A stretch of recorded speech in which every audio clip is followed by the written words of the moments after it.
آپ کی زندگی کا کوئی لمحہ ایسا نہیں، حتیٰ کہ جہاں ابو بکر موجود بھی نہیں وہاں بھی پیغمبر یہ ارشاد فرماتے، ایک روایت آپ فرماتے کہ ایک بیل پر سواری کی گئی تو اس بیل نے کہا کہ میں اس کے لیے نہیں ہوں، یا سامان لادا گیا، اس نے کہا میں سامان ڈھونے کے لیے نہیں ہوں بلکہ کھیتی کے لیے ہوں، تو لوگوں نے تعجب کی نگاہ سے دیکھا کہ بیل اور بول پڑا، تو پیغمبر نے ارشاد فرمایا کہ میں بھی تصدیق کرتا ہوں اور ابو بکر اور عمر بھی تصدیق کرتے ہیں کہ جس لمحے میں اور وہاں پر اس لمحے میں ابو بکر و عمر موجود نہیں تھے، پیغمبر کی بارگاہ میں اگر ابو بکر موجود بھی نہ ہو تب بھی جہاں پیغمبر افضلیت میں اپنا تذکرہ کرتے ہیں ثانیت میں ابو بکر کا تذکرہ کرتے ہیں۔ جیسے آپ کے یہاں بھی مولانا صاحب گفتگو فرما رہے تھے تو انہوں نے ثانی اثنین کے الفاظ استعمال کیے، قرآن مجید کی آیت مبارکہ ہے نا کہ رب بھی کہتا ہے دوجہ ہے، بولو نا یہ دوسرا کوئی مقام ایسا نہیں جس مقام پر محمد پہلے نمبر پر ہوں اور ابو بکر دوسرے نمبر پر نہ ہو، کوئی مقام ایسا نہیں ہے۔ آپ مسجد حرام میں بیت اللہ کے اندر رب کے گھر میں جسے ابراہیم نے بنایا تھا، اسی گھر میں جس گھر میں ایک الہ کی عبادت ہونی تھی، اسی گھر میں جس میں بت پرستی کا راج تھا، اس گھر میں اس وحدہ لا شریک کو پکار رہے ہیں۔ ایک بدبخت آتے آپ کے گلے کے اندر چادر ڈال کر اس زور سے کھینچتے کہ آپ کا دم بند کرنے کی کوشش کرتے، صدیق اکبر آتے ہیں اس کا ہاتھ پکڑتے ہیں، اس سے چادر کو چھڑواتے ہیں۔ دوسرا لمحہ آتا ہے پیغمبر اقدس اسی بیت اللہ میں آپ پر تشدد ہوتے، صدیق اکبر آتے ہیں دوڑ کر آتے ہیں، ان لوگوں کا ہاتھ پکڑتے ہیں، ہاتھ پکڑ کر کہتے ہیں اس لیے مارتے ہو؟ انہوں نے کہا ہے اللہ ایک ہے وحدہ لا شریک ہے، اگر اس لیے مارتے ہو میں بھی کہتا ہوں اللہ ایک ہے وحدہ لا شریک ہے، یہ اللہ کے رسول ہیں۔ کوئی لمحہ ایسا نہیں جس لمحے کے اندر صدیق اکبر نے پیغمبر کے ساتھ کوئی زیادتی ہونے لگے، کوئی ظلم ہونے لگے، صدیق دوڑ کر سامنے نہ آیا ہو، صدیق پیغمبر کی ڈال نہ بنا ہو، صدیق پیغمبر کے سامنے سینہ سپر نہ ہوا ہو، کوئی لمحہ ایسا نہیں۔ اور پھر اس کے بعد لمحات بدل جایا کرتے تھے، وہی ہاتھ جو پیغمبر کے دامن کی طرف اٹھتے، وہی ہاتھ جو پیغمبر پر ظلم کر رہے ہوتے، انہی ہاتھوں کے ساتھ صدیق اکبر پر ظلم ہوتا، انہی وہی ہاتھ صدیق اکبر کے دامن میں الجھ جاتے، وہی ہاتھ صدیق اکبر کا گریبان پکڑ لیتے کہ یہ بھی کہتے اللہ ایک ہے وحدہ لا شریک ہے، بیت اللہ کا ہی مقام ہے، اسی مقام کے اوپر صدیق اکبر پر پیغمبر کو بچانے ہوئے اتنا تشدد ہوئے کہ صدیق کو 4 کاندھوں پر اٹھا کر گھر لے جائے جاتے۔ ماں کہتی ہے جب صدیق ہوش میں آتے، صدیق سوال کرتے بتاؤ میرا محبوب کیسے ہے؟ ماں کہتی ہے بیٹا کچھ کھا لو، کچھ کھانے کے بعد تجھے بتلاتی ہوں تیرا محبوب کیسے ہے۔ قبیلہ ناراض ہو گیا، کنبہ ناراض ہو گیا، دوست ناراض ہو گئے، لیکن صدیق کی زبان پر سوال نہیں بدلے، صدیق کا انداز نہیں بدلے، صدیق کی سوچ نہیں بدلی ہے، صدیق کی فکر تبدیل نہیں ہوئی۔ صدیق اکبر کہتے نہیں ماں کچھ کھایا نہیں جا سکتا جب تک پتہ نہ چلے میرا محبوب کیسا ہے، جب تک پتہ نہ چلے میرا محبوب کیسا ہے، جب تک پتہ نہ چلے، بولیے نا جب تک پتہ نہ چلے، کیوں جی جب تک پتہ نہ چلے میرا محبوب کیسا ہے۔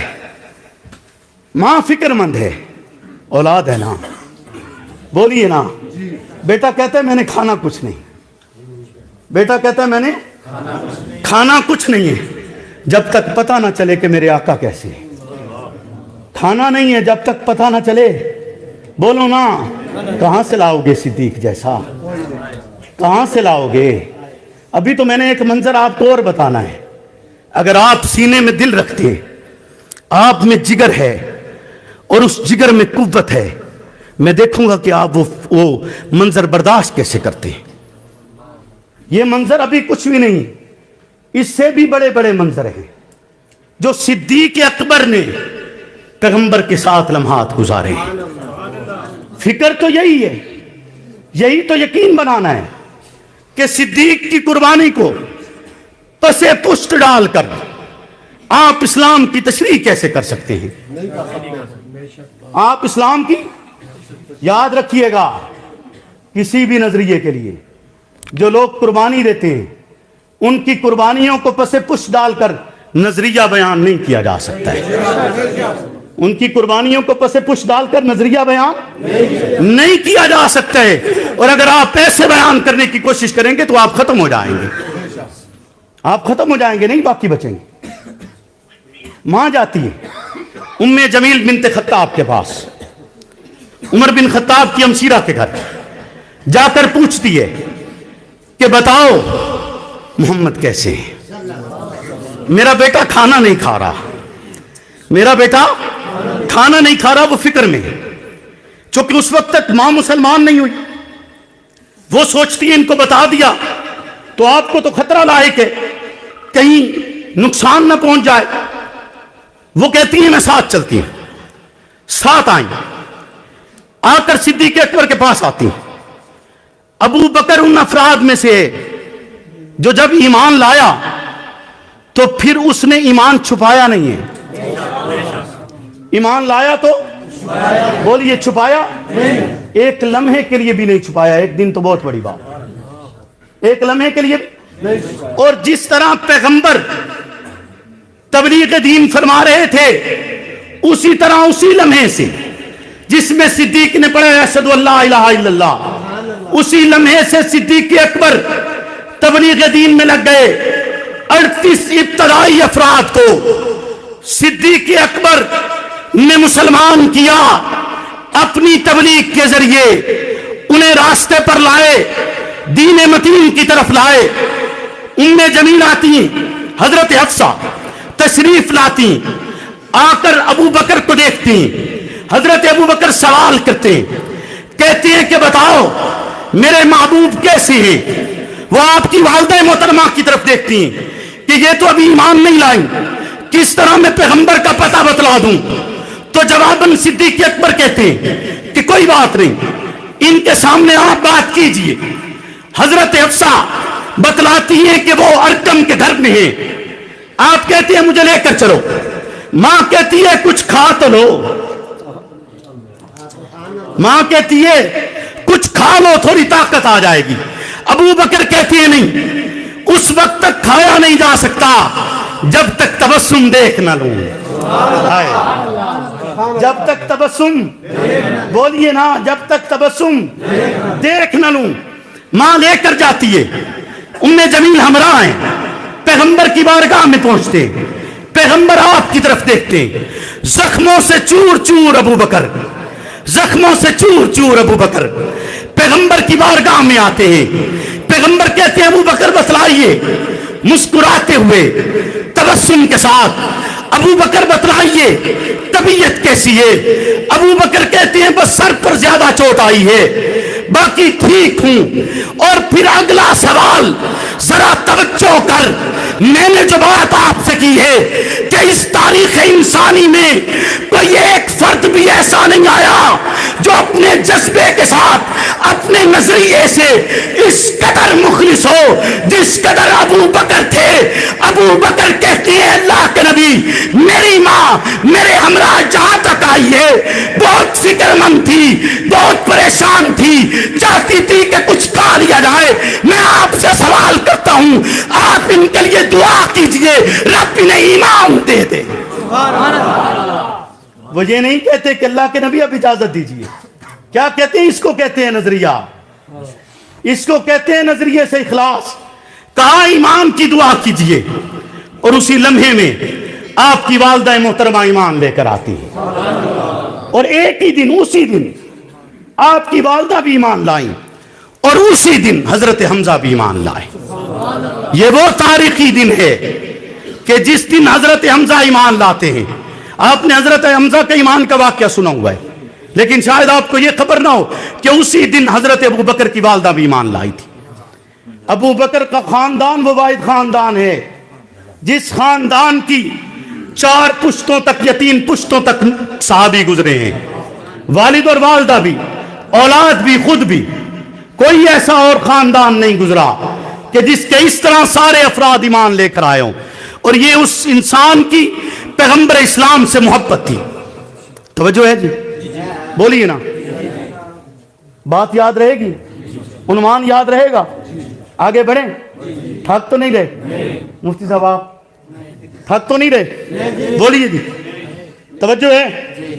اگلی بات کریں کہ کوئی مقام ایسا نہیں جہاں پر کوئی مقام ایسا نہیں جہاں ابو بکر محمد کے ہمراہ نہ ہوں. پہلے محمد ہوں اور دوسرے ابو بکر نہ ہوں. کوئی مقام ایسا نہیں آیا. حضرت علی فرماتے ہیں، حضرت علی کہتے ہیں کہ ایک دن ہم نے مکہ کی گلیوں میں دیکھا ہے. ذرا توجہ کرنا. حضرت علی کہتے ہیں کہ ایک دن تھا. حضرت علی بہت کم سن تھے، چھوٹی عمر میں ایمان لائے ہیں. کہتے ہیں ایک دن ہم نے مکہ کی گلیوں میں دیکھا کہ محمد رسول اللہ کو کافر پکڑے ہوئے ہیں.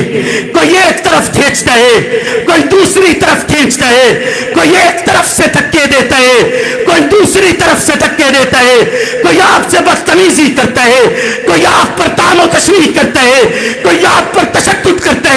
حضرت علی کہتی ہے یہ منظر اتنا خوفناک تھا کہ کسی فرد میں جرأت نہیں تھی وہ آگے بڑھ کر ان بدبختوں کا ہاتھ روکے. اسی لمحے میں کہیں سے حضرت ابو بکر آتے ہیں اور دوڑ کر پیغمبر کو چھڑوا کر اپنا آپ ان کے ہاتھوں میں دے کر کہتے ہیں میرے معبود کو کچھ مت کہنا. ایسا منظر آپ نے دیکھا ہے؟ آپ تصور کر سکتے ہیں کہ کائنات کا اعلیٰ ترین پیغمبر، افضل ترین پیغمبر، وہ ہستی جو سید الانبیاء ہے، وہ ہستی جو خاتم المعصومین ہے، وہ ہستی جو خاتم النبیین ہے، مکہ کی گلیوں میں اس کے ساتھ سلوک تو دیکھیے. لیکن نظریہ نہیں چھوڑا. پیغمبر نے بھی نظریہ نہیں چھوڑا ہے.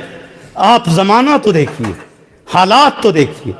کیا ان حالات میں پیغمبر نے نظریہ چھوڑا؟ کیا ابو بکر پیچھے ہٹے؟ نہیں ہٹے.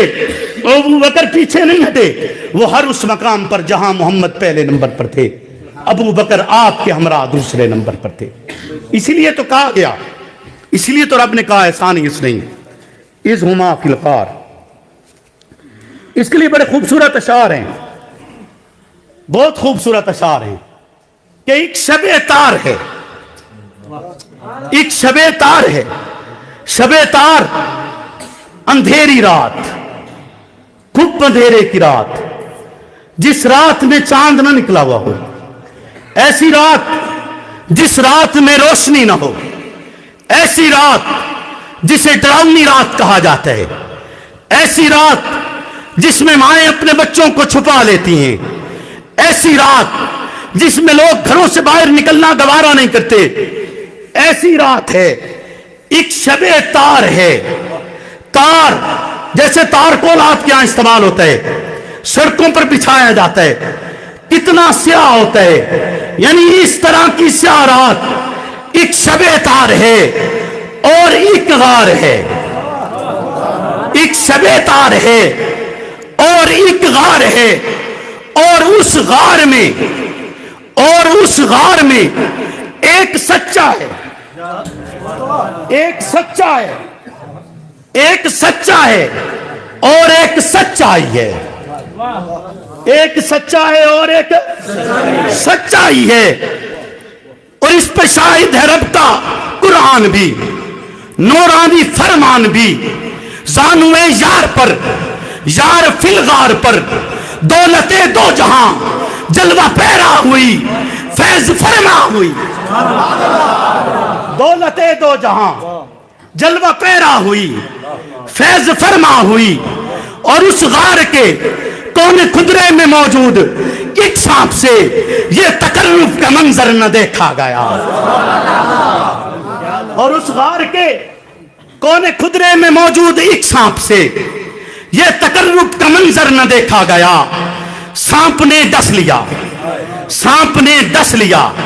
سانپ کے زہر سے ضبط صدیق اکبر کا ٹوٹا مگر. سانپ کے زہر سے ضبط صدیق اکبر کا ٹوٹا مگر. سانپ کو کیا خبر، سانپ کو کیا خبر کہ کہ اس کی تر آنکھ سے ان کے رخسار تک، اس کی تر آنکھ سے ان کے رخسار تک۔ اگر آپ یہ منظر دیکھنا چاہیں، توجہ کیجئے، آپ اگر ٹیک لگا کر بیٹھے ہوں، آپ ٹیک لگا کر بیٹھے ہوں، تو کبھی ایسا نہیں ہو سکتا کہ جس کا سر زانوں پر ہو آپ کی آنکھ سے آنسو بھی نکلے اور اس کے رخسار پر پڑے۔ ایسا نہیں ہو سکتا۔ ہوا تو تبھی ہوگا کہ آقا کا سر زانوں پر ہے، صدیق یوں دیکھ رہے ہوں گے، بولیے نا، اس کی تر آنکھ سے ان کے رخسار تک، اس کی تر آنکھ سے ان کے رخسار تک، محرم خواب تک، اس کی تر آنکھ سے ان کے رخسار تک، محرم خواب تک۔ نقرئی آب کا، نقرئی آب کا جو سفر ہو گیا معتبر ہو گیا۔ نقرئی آب کا جو سفر ہو گیا معتبر ہو گیا۔ ہوا کہ نہیں معتبر؟ بولیے نا کہ ایک شب تار ہے، بے پناہ پیار ہے، صدیق کو اپنے محبوب سے بے پناہ پیار ہے، بے پناہ پیار ہے کہ سب کچھ چھوڑ کر، اپنی اولاد چھوڑ کر، اپنا گھر بار چھوڑ کر، پیغمبر کے ہمراہ، زمانہ قبل از اسلام میں صدیق اکبر کے لیے کہا جاتا تھا کہ اس کے پاس اتنی دولت ہے۔ یاد رکھیے گا، میں نے ایک لفظ استعمال کیا ہے، مبادہ کبھی بھول کر بھی صدیق کے لیے زمانہ جاہلیت کا لفظ استعمال مت کرنا۔ صدیق پر زمانہ جاہلیت نہیں آیا، صدیق پر زمانہ جاہلیت ہے، جاہلیت تب ہوتا اسلام پیش کر دیا جاتا اور صدیق مانتا نہ، اسلام آیا ہی نہیں تو صدیق کے لیے جاہلیت کیسی؟ بولیے نا، جاہلیت کیسی؟ صدیق پر زمانہ جاہلیت نہیں آیا، زمانہ اسلام جب آیا ہے تو صدیق کوئی لمحہ بغیر چھوڑے ایمان لے کر آیا ہے، کوئی لمحہ بغیر چھوڑے، بولیے، ایمان لے کر آئے ہیں۔ صدیق اکبر نے اس لمحے کے اندر بھی، جس لمحے میں زمانہ قبل اسلام کہا جاتا ہے کہ 40,000 دینار درہم اس زمانے میں موجود تھے، اور کہا جاتا ہے جب تک مکہ فتح نہیں ہوا اس وقت تک اگر کوئی ایک درہم کسی کی امداد کرتا تو یوں سمجھا جاتا کہ اس نے بہت بڑی امداد کی ہے۔ اور حضرت ابو بکر جس لمحے میں شیب ابی طالب سے باہر آئے پیغمبر کے ہمراہ، تو وہ جس کے لیے کہا جاتا تھا قارون کا خزانہ ہے، جب ہجرت پر جاتے ہیں تو 5,000 درہم باقی بچے، 40,000 درہم خرچ ہو چکے تھے۔ صدیق وہ واحد فرد ہے جس نے اپنا مال بھی پیغمبر اسلام پر بے دریغ لٹایا ہے، اس نے کچھ نہیں رکھا پیچھے، کچھ باقی نہیں بچایا، سب کچھ آپ پر لٹا دیا ہے۔ تو وہ انسان، اس کے لیے خالق کائنات کہتے ہیں کہ جب رب اپنی میت اتارتا ہے تو رب بھی صدیق کو اکیلا نہیں چھوڑتا، اللہ بھی صدیق کو اکیلا، بولیے، اللہ بھی صدیق اکبر کو اکیلے نہیں چھوڑتے۔ وہ بھی جب کہتے ہیں نا کہ میں ساتھ ہوں تو کہتا ہے میں بھی محمد آپ کے اور آپ کے ثانی کے ساتھ ہوں، بولیے نا، آپ کے اور آپ کے ثانی کے ساتھ ہوں۔ اور رب نے کیسا ٹھکانہ عطا کیا ہے کہ دنیا کو دکھایا ہے، پہلے محمد ہیں دوسرا ابو بکر ہے، پہلے محمد ہیں اور دوسرا ابو بکر ہے کہ جو سب سے پہلے ایمان لاتا ہے۔ تو بات میں نے آپ